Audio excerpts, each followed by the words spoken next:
খুব বেশি বড় হয়ে গেছে মনে হয় না? চোখ দেখা যেতেছে না আমার।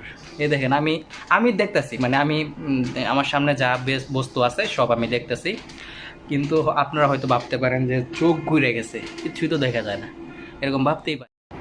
আসসালামু আলাইকুম বন্ধুরা, আশা করি সকলে ভালো আছেন। তো বন্ধুরা, আজকে চুল নিয়ে কিছু কথা বলবো।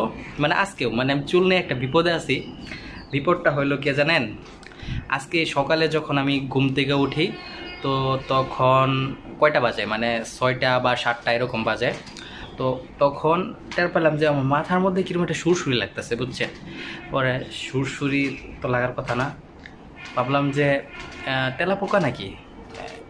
পরে দেখলাম যে তেলাপোকা না, আমার এই ফ্যামিলির লোকজন হঠাৎ মানে করে কেঞ্চি দিয়ে চুল কাটতে চাইতেছে।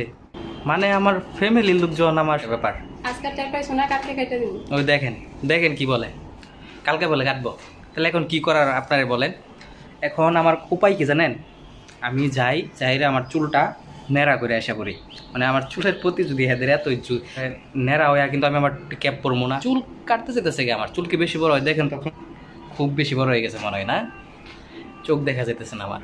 এই দেখেন আমি আমি দেখতেছি, মানে আমি আমার সামনে যা বস্তু আছে সব আমি দেখতেছি, কিন্তু আপনারা হয়তো ভাবতে পারেন যে চোখ ঘুরে গেছে, কিছুই তো দেখা যায় না, এরকম ভাবতেই পারেন। এই হচ্ছে কাহিনী। তো সবাই ভালো থাকবেন বন্ধুরা, সুস্থ থাকবেন।